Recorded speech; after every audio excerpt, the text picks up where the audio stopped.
Ini sudah semua esai dari Bang Khairil Gibran atau sebenarnya masih ada esai-esai yang lainnya yang tidak dimasukkan ke dalam buku ini? Mungkin iya karena sesuatu dan lain hal barangkali karena tidak cocok tema atau gimana Bang? Memang kalau orang Betawi bilang dipirit dulu sedikit. Dipirit dulu. Ya. Jangan lantas dikeluarin semuanya. 17 kebetulan saya senang angkat 17 karena waktu itu ketika kumpulan cerpen saya yang berlatar Betawi itu diterbitkan oleh J.J. Rizal juga, itu berisi 17 cerpen. Jadi ketika saya mau menerbitkan kembang kelapa ini, udah deh dibikin 17 juga, jadi yang lain tuh jangan dimuat dulu, nanti di buku selanjutnya. Insya Allah ada beberapa, ya mungkin 2 atau 3 buku tergantung umur saya gitu kan. Tapi memang kemarin ada beberapa esai yang tidak kita masukkan karena angka 17 itu biar 17 dulu gitu. Oke. Iya, berarti nanti ada kembang kelapa kedua gitu, atau karena kelapanya udah tua jadi santan kelapa atau gimana? Kita akan pakai judul yang lain lagi. Kembang kelapa yang kita pakai sini kan apa? Kembang kelapa yang biasa buat hiasan orang arah-arahkan itu. Iya. Atau jadi dulu kayak kembang kelapa gitu. Akar kelapa. Kita waktu itu kembang kelapa ini setelah kita pernah menemukan buku kembang goyang. Iya. Dan tapi juga tidak akan mungkin pakai judul kembang duren, nggak mungkin. Yang lain-lain nanti. Oke, yang pasti bukan juga kembang kelapa 2 gitu ya? Oh ya, enggak. Nanti kelapa 2 yang di sana. Iya. Oke, Bang Khairil, di dalam buku ini ada endorsement dari tokoh-tokoh besar di Jakarta yang concern dengan Betawi. Tentu kita sangat kenal dengan peneliti sejarah Betawi, Bang Ridwan Saidi. Iya. Ini juga ada Ibu Sylvia Murni. Iya, waktu itu beliau ini sebenarnya endorsement ini kelima endorsement ini saya dapatkan sejak tahun 2013. Oke. Ya di situ juga ada Mpok. Saya tidak pernah memanggil beliau ibu, gitu. Saya selalu panggilnya Mpok. Kalau ketemu gitu manggil Mpok aja, kalau SMS-nya juga Mpok aja. Itu beliau masih jadi kepala deputi pariwisata dan kebudayaan. Lantas juga ada saya panggilnya Dato' Ridwan Saidi, lantas ada Profesor Dr. Wahyu Wibowo dari UNAS, guru besar FBS. Ada juga yang memang satu gerbong dengan Bang Ridwan itu adalah Profesor Dr. Yasmin Izaki Sahab dari beliau guru besar antropologi UI. Yang mereka saya kirimkan naskahnya, mereka bersedia menuliskan endorsementnya sebagai pentolan-pentolan yang mengetahui betul dunia Betawi ketimbang saya yang masih ya di anak bawang ini. Oke. Kalau tentang proses penulisan dan lain sebagainya, tadi kita udah obrolin gitu ya.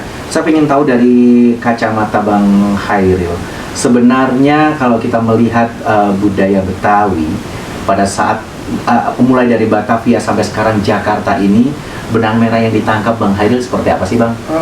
Benang merahnya adalah saya mungkin akan mengutip misalnya pendapat dari Profesor Dr. Yusma Yusuf, beliau budaya Melayu dan guru besar Universitas Riau. Sebenarnya benang merah dari sejarah Batavia itu adalah kelenturan masyarakat Betawi untuk menerima etnis luar.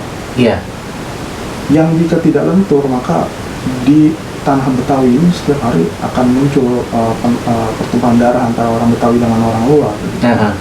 Ini sebetulnya merupakan bentuk kelenturan dari orang Betawi, saya melihatnya bukan sebagai bentuk kekalahan.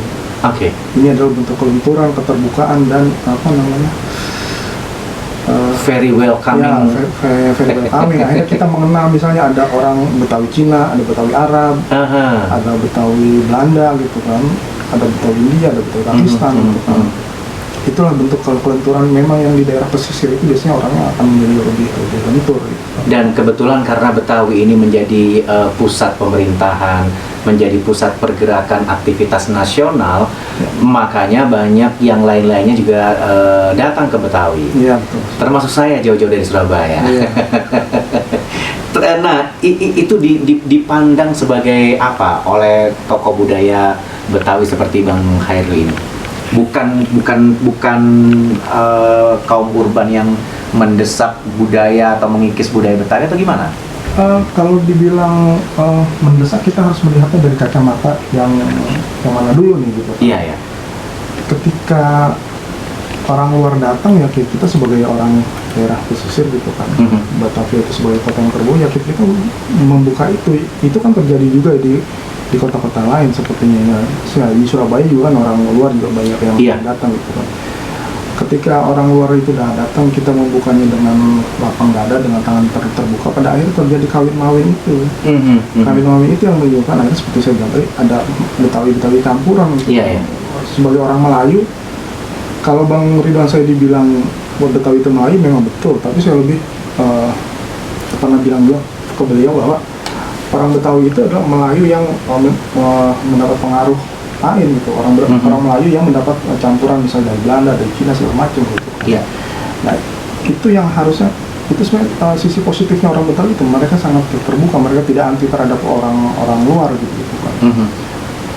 Ya saya pikir itulah yang terjadi di Batavia sampai akhirnya akulturasi itu terjadi juga sampai di budaya gitu kan. Misalnya di SAI ini kita juga bisa melihat pengaruh misalnya etnis Tionghoa terhadap orang Betawi itu di kalau Lebaran itu apa aja gitu, kita bisa lihat di situ gitu. Juga di Betawi itu juga tumbuh misalnya perfilman dari Batavia gitu. Pernah Bang juga saya dibilang kita orang Betawi ngeliat mobil duluan ketimbang orang lain, yang dibilang gitu kan. Ya bolehlah kita itu sebagai bercandaan, tapi juga jangan sebagai bentuk kesombongan kita terhadap etnis lain di daerah gitu. Karena bagaimanapun Betawi itu ada justru karena bantuan pihak-pihak orang-orang luar gitu. Bayangkan jika Betawi itu ketika Lebaran, saya bingung belanja di mana ketika Lebaran gitu. Kenapa begitu, Bang? Pedagangnya pada pulang kampung. Ya kan? Oh iya. Jadi orang Betawi juga sebagai orang yang terbuka, jadi ya saling menghormati aja. Orang Betawi menghormati orang pendatang menghormati orang Betawi gitu. Jadi seperti itu juga orang pendatang cari uang gampang di Betawi, tapi orang Betawi juga kan nggak mungkin tuh kalau Lebaran dia dagang sayuran sendiri gitu kan, harus ada orang lain. Akhirnya ketika bulan puasa juga ya pasti ada orang-orang yang saling membantu itulah gitu, di tanah Betawi itu kan. Oke.